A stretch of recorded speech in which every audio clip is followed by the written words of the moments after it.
Namo Namaha Bhaktam Sarvesham Hartam Swagatam. Welcome back to this channel Sanskrit Sopanam. I hope you are doing great. I'm also good. And continuing in a series learning Sanskrit through Gita. Today we are decoding the 12th shloka from the second chapter of Bhagavad Gita. And again, since in the previous shloka we saw that now Bhagavan Uvacha, that now Shri Krishna, he is responding to Arjuna. So all these shlokas that we are going to see now, these are the continuation of the dialogues spoken by Krishna. So I'll suggest that all of you, if you are directly coming to this video, come in a sequential order, that first complete the previous shlokas, then come to this shloka, because Sanskrit wise it is okay, but contextually you should know what happened before also, then it will connect better, the meaning will connect better. So that is it. Without wasting any more time, let's quickly dive in today's video. So this is the shloka we have today. Let me go through the shloka once. Natvevaham jatu nasam natvam neme janadhipaha na chaiva na bhavishyamaha sarve vayamataf param. Okay, so this is the shloka. And again, this here is the Sandhi Vichhed version of the same shloka. So you can see a Yana Sandhi is happening here. Tu eva, tvaveva. And then you also see what all this, okay, na ime. So you have a Guna Sandhi that is happening here. Na ime, neme. Okay, and then you also have a Vriddhi Sandhi that is happening here. Cha eva, chaiva. So all the basic sandhis that we see, the most commonly used, all of them are being used in the shloka. Again, for further details, you can download the PDF file from the link in the description box. All the sandhi details, word by word breakdown, everything is in that PDF file. So we'll just dive directly into the decoding of the shloka. Okay, so we are beginning our decoding with these words. Na jatu eva. Na, we already know, is a avyay, that means na. Eva, this means indeed. And this jatu. So this jatu we have seen before also. So this is an indeclinable jatu, and this basically means two things, at all or ever. But here in this particular shloka, we are using this meaning, ever. And again, because it is preceded with this na, so na jatu simply means never. So na jatu, never, and eva, as we have discussed before, indeed. So we are basically saying na jatu eva, never indeed. Okay, we are starting with this, and then the question is what? That never indeed what? So the response is aham na asam. Okay, aham is I, we all know this. Asam, so this is coming from the as dhatu. So as, this dhatu, that means to be, asti, that same dhatu. And this form here, asam, so this is just the past tense lang lakar form for a first person, that is uttama purush, singular, that is ekvachana. Why? Because Shri Krishna is talking about himself. So he's talking about himself, the speaker is talking about himself. So uttama purush, first person, and singular of course, and past tense, that is lang lakara in Sanskrit. So aham na asam, I was not. Okay, this is the translation. And actually in this entire shloka, we are using this single dhatu only. So a lot of different dhatu forms, they are implicit, that they are implied, but they are not mentioned in the shloka. Because if you can see tvam, so with this tvam, we are again going to use this as dhatu only. The only change will be, instead of this first person, we will take the second person form, because we are using it with tvam, that is the pronoun for the madhyama purush, the second person, right? And then Krishna is also talking about ime.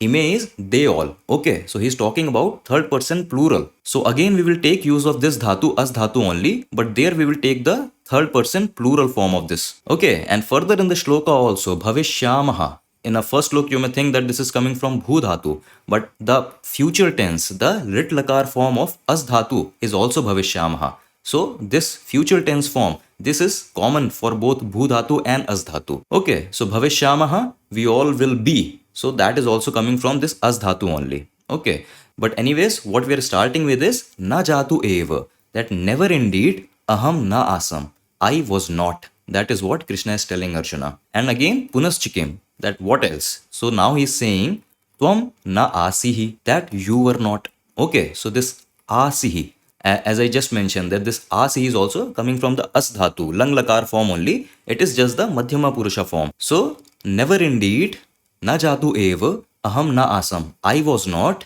tvam na asi, you were not. And lastly, Krishna talks about all the rest of the people by saying ime janadhipaha na and asam, that these rulers were not. Okay, this dhatu roop also in the implied sense, but first let us understand this ime and janadhipaha. So this janadhipaha, this is a samasa, a combination word, compound word. This is coming from two nouns, jana. So jana, this means people in general. Okay, and adhipa. So adhipa, this means ruler. Okay, Ruler, someone, basically someone who provides and protects. So in that sense, so obviously someone who rules over someone. So in that sense, and with this samasa, I want to convey that the ruler of people. So the ruler of people, right? So I'm going to use the Shashti Vibhakti, the sixth case, plural form of this word, of this pratipadika jana. So I can open this samasa as jananam adhipaha, that the ruler of the people. Jananam adhipaha yah, one who is the ruler of these people, he can be referred as jan adhipa. So we'll simply combine these two pratipadika to form a samas. Jan adhipa, a dirgha sandhi will happen between them, right? That is why the combination pratipadika becomes this janadhipa. Okay, and now you understand the meaning. Janadhipa simply means the ruler of people. Okay, so this is the pratipadika here, and since he's talking about all the different rulers, all the different kings and whatnot that participated in the war, he's referring to basically everyone that was present in the war. So we are just taking the prathama vibhakti, first word case, plural form, janadhipa, in plural form janadhipaha. So this is how we are getting this word rulers. Okay, and this ime. So this ime, this is coming from the pronoun idam. And this pronoun gives the sense of this. Okay, we have another pronoun, right? We can use etad also. But here we are using this pratipadika, idam. And since this is a pronoun for this noun, janadhipaha, so this will also take the same form. This janadhipa, this is a masculine gender pratipadika. So this idam also, in the masculine gender form, in first word case, plural, this changes into ime.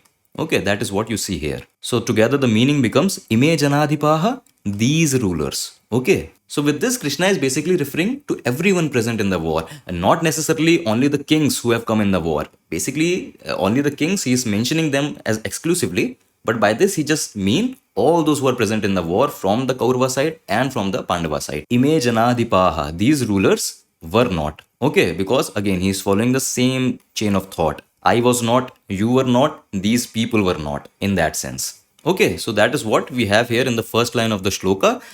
Again, I'm pointing out that only this asam, this is present in the shloka. Both these asihi, why? Because I'm using with tvam, and this asan, why? Because I'm using with the plural third person, many people.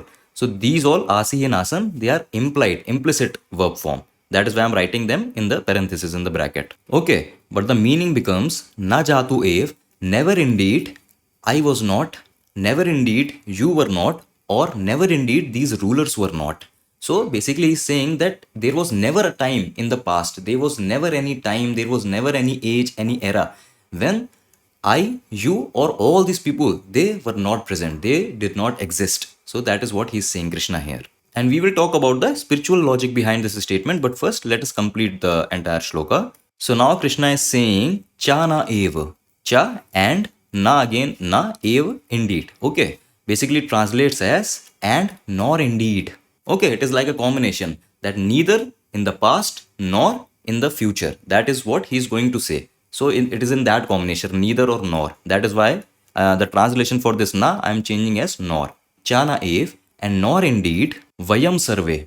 Vayam sarve simply means we all. Again, vayam, this is coming from the first person pronoun only, asmat. So aham, that is the prathama vibhakti ekvachana, because a single person is talking about himself, I, and when I want to say vayam, we all, so it is just the prathama vibhakti bahuvachan. Okay, sarve, again just the pronoun sarva, that means all. And this pratipadika also is just taking the same form. So this sarva also is changing into the prathama vibhakti bahuvachan, the first word case plural form. That is why changing into sarve. So vayam sarve na bhavishyamaha. Okay, bhavishyamaha, this means we will be. And na bhavishyama, we will not be. Okay, so I can take the translation as this, will not be, and I can also rephrase it like shall cease to be. Okay, that we will not be or we shall cease to be. Both of them means the same thing, it's just a different phrasing. Okay, and he's also using this indeclinable. This is a avyaya, atah param. And this avyaya, atah param, this means hereafter. Okay, hereafter, here on. Okay, in that sense. Okay, and this ataha param, they also have their individual meanings also. Ataha. So we use this word tataha when we want to say from there, when we want to convey this from there. So ataha, this will mean from here, right? From this point, from here. And this next word param. So this param have quite a different meanings in Sanskrit. This param has one meaning, that is after or later. Okay, so in that sense, so ataha param, when you combine them also with these meanings, the sense becomes this only, that from hereafter, in that sense. So basically, with this ataha param, Krishna is trying to convey all the time that is beyond this current present time. So beyond this current present time, whatever time is yet to come. So he's talking about that. Okay, so that is the meaning of these words. Now let us combine both the statements together using the anvay so that we get the full picture. Okay, and in this shloka, we have this indeclinable also tu. So tu generally translates to and so or but in that sense. Here, because this is a continuation dialogue. So in the previous shloka, we saw this statement made by Krishna that Tvam anvashochaha ashochyana, that you Arjuna are grieving those who are ashocyan. And why did he mention all those people as ashocyan, someone who should not be grieved for? Why? Because Krishna was hinting at a self that is beyond this physical gross body. So there is a self that is beyond this. Generally, we refers to it as soul or atma. So he was hinting at that concept. So that self is indestructible. That self is eternal. So he was referring to that self. So keeping that context in mind, he is continuing in this shloka by saying tu, that is in fact, in a way to reinforce that in fact, na jatu eva, never indeed, that never indeed there was any time when aham na asam, when I was not, or tvam na asi, or you were not, or ime janadipaha na asan, or these rulers or all these people that are present in the battlefield, they were not. And then he continues and says, chana eva, and nor indeed atah param, hereafter, will there ever be any time when vayam sarvena bhavishyamaha, when we all shall cease to be. Okay, so basically saying we were present in the past, we are obviously in the present, and we will always be there in the future. That is what he's trying to say. Let us just read the translation. I just want to clear that all. In fact, never indeed was I not, you were not, or these rulers were not, and nor indeed hereafter we all shall cease to be. That is the translation of the shloka. So basically, just referring to the theory of reincarnation or the theory of multiple life and births, the cycle of samsara, the cycle of endless cycle of life and death. So that is the core concept of Sanatana Dharma philosophy. So that is what Krishna is referring here. And by the way, this concept of reincarnation, this concept of multiple lives and one eternal Atma, soul that attains different bodies. So this concept sounds very strange to the people who don't believe in this, or to all those religions that conform to that one life time philosophy. So it sounds very strange to them. And a lot of them label this concept as non-scientific, that this is just non-scientific. But when someone says something is non-scientific, what do they mean exactly? That non-scientific, what I understand means, is something that is not yet proven with equations, with experiments by the current modern science. That is non-scientific. But if we are to say that if something is non-scientific, it is impossible. If we are to apply that logic, then does it mean that until the current science, the modern science, discovered the black holes, until they discovered it, the black holes did not exist? Because again, if someone comes to you and says that there is black hole present in the universe, and it is not yet proven with equations or experimentally tested, so you are going to say it is non-scientific. Does that mean it does not exist? So this logic is very flawed. So all those people or all other philosophies who think that this concept of multiple life, reincarnation, this is purely illogical, I don't think so. Because this, to me at least, sounds the most logical. The most logical philosophy, the most logical stance given. Again, if you see the child prodigies, no, you have people like Adi Shankaracharya. So Adi Shankaracharya, when he is 6 years old, he has mastered all the Vedas, Upanishads. In a very early age, 6 years old, he is writing bhashya, commentaries on them. So is this logical? Is this possible? So the second argument, second set of argument is given that it is a chance. It is a coincidence. By all those who don't believe in this, they say it is a chance, it is a coincidence. It just happened. People like Adi Shankaracharya or someone like Mozart, that when he is 4 years old, he is composing sonatas. When he is 6 years old, he is creating his own operas. Is this logical to prove? Then they say, no, he is a outlier. It is just a coincidence, a chance. So either a lot of coincidences and a lot of chances keep on happening in this world, because how this world came to be, how this creation happened, for science, for our current science, it is chance. It just happened. From nowhere, it just happened. That is the logic we have till now. So either you have to believe in a lot of coincidences, lot of chances, or you can take this logic that is given in our Vedanta philosophy, in our Sanatan Dharma. And again, as I said, that for me, this sounds the most logical. By this logic only, I can explain the phenomena like Adi Shankaracharya or Mozart or so many people. There are so many cases where people say that remember their past life. Mahabharata, we know, Bhishma Pitama, he remembered his past life. So either again you reject all of them that they are fake, they are lying. Either you reject their what they are saying, or again with this logic it explains everything. But again, anyways, I don't want to dwell deep into this. Again, this is my opinion. It is for you to decide what you believe in or what logic sounds more reasonable to you. Having said this, there is just one quick thing I want to address here. If you are someone who are looking to quickly refer to these Gita shlokas, that you don't want to go in the full commentary or the full explanation of that thing, you just quickly want to understand the individual meaning of the words. So that is basically padacheda.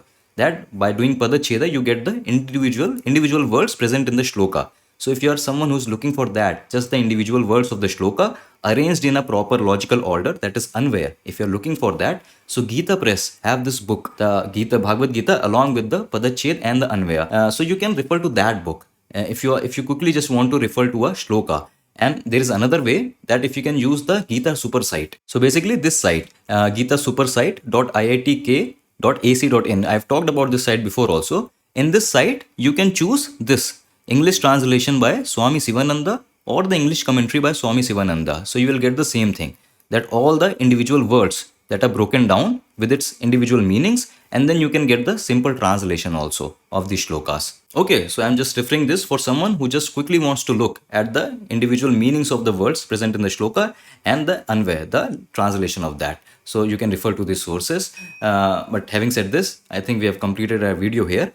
I'll meet you in the next video with another shloka. Until then, stay awesome, stay happy. Vayam punah milamaha. Dhanyavad.